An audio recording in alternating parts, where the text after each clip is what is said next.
everybody, my name is Tanya and welcome to another of my long overdue book tag videos, and this time it is the 7 Deadly Sins of Reading tag. This tag was originally created by Bookishly Meliza, I'm not quite sure whether that's how you say it, and I was tagged way too long ago by the lovely Stephanie from Time to Read, and I love Stephanie. She's so wonderful to talk to in the comments. I really love her videos, and if you haven't checked her out, there will be links to her down in the description. You should definitely go subscribe to her. I think she's wonderful.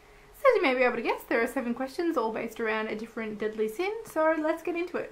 The first question is greed, and it's a 2-part one. The first part is to show your most inexpensive book, and the second to show your most expensive. So for most inexpensive, I've actually got a big collection of books, and here are a couple that I have here. These are 2 books by Daphne du Maurier. I've got Rebecca and My Cousin Rachel here.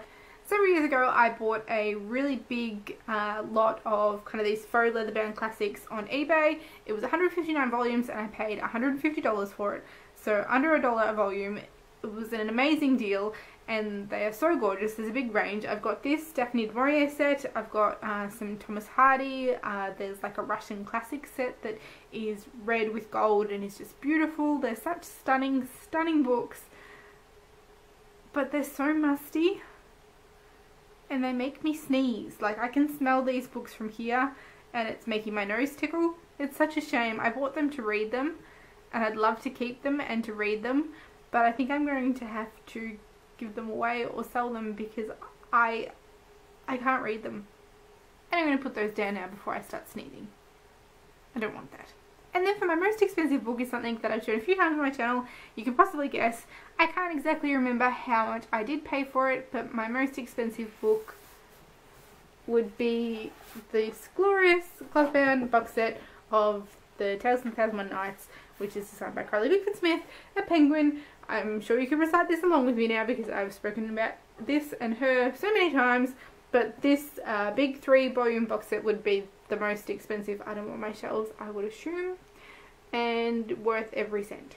The second question is wrath, and it's what author you have a love-hate relationship with.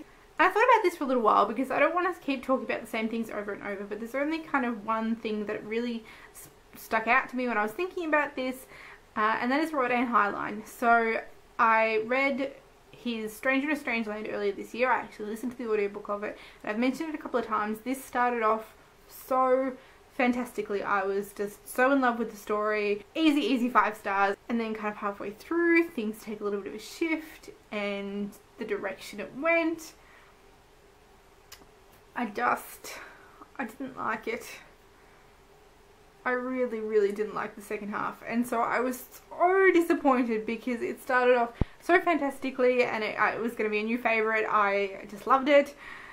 And it just went downhill. So I would like to try more of his books in the future and see whether it was just that one that I didn't like, because like I said, the first half was just fantastic, and you know, a different story might go in a completely different way and not have that issue that I had with Stranger in a Strange Land. So I've only at the moment got a love-hate relationship with Robert A. Heinlein, and I hope when I get around to reading some more of his books that it might tip more to the side of love.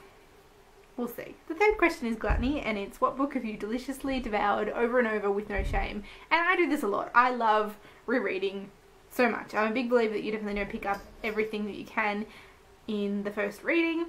I'm a big believer that some things that you don't enjoy, you might go back and find it's a favourite. And there are a lot of books that I've read over and over and over again. But for the second question, I have picked something out, and that is When the War Began by John Marsden.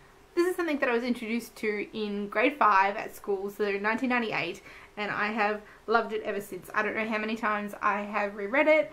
I've lost count. My copy here probably shows a bit of testament to that. We've got scuffing, we've got peeling, we've got bent sections. It's a very loved edition. It's getting quite old now. It's quite yellow, and it's been read many times. I've spoken about John Marsden a fair bit on this channel, and I've spoken about this book. This is the first book in his Tomorrow series, and it follows a group of teenage kids and what happens when World War III comes to the shores of Australia. So these kids have decided to go bush for the weekend while their families and everybody else in the town is at the local show. They go off camping for the weekend, and when they come back they find that everybody's being held at the showgrounds and that there is a foreign army in their town, and it goes on from there, and it is phenomenal. And I'd love to deliciously devour it with no shame right now. The fourth question is sloth, and it's what book have you neglected reading due to laziness? And basically, my entire bookshelf. I own so many books, which you'll be aware, I've owned them for years, I've not read them, it's ridiculous. So the answer to the question could be, you know, literally half my bookshelf. The fifth question is pride, and it's what book you talk about the most to sound like an intellectual reader. And I don't do this. I really don't think I do this at all. My reading's not about sounding intelligent. Obviously, I'm not sounding intelligent right now. But what I read isn't based on what other people will perceive, but based on what I am interested in. However, for the sake of the question, I've decided to say I am quite pleased and proud of myself that I read War and Peace by Leo Tolstoy. It was definitely a long haul, but I really did enjoy this quite a lot, and am glad to say it's something that I've checked off. And as you can see, I've still got the absurd number of sticky tabs I put in this thing last year. Was it August and September that we read War and Peace on BookTube, and I put so many sticky notes in the stupid thing to try and remember stuff to talk about that they lost all meaning because there's too many of them. And I haven't been bothered to take them out because, seriously? The sixth question is lust, and it is what attributes you find most attractive in male or female characters. And I guess I'd say kindness and humour and intelligence are probably three attributes that I am most attracted to. But I love the wide range of characters that you can get in books, and, you know, might find things in fiction more attractive than perhaps in real life. And the last question is envy, and it's what books you'd most like to receive as a gift. And basically anything. Anything I don't already own, I'm definitely open for receiving as a gift. I read most anything, so anything that anybody wants to give me will always be welcome. But for something in particular at the moment, I'd say the Virago Modern Classic Designer Editions that are out of print and I don't have yet.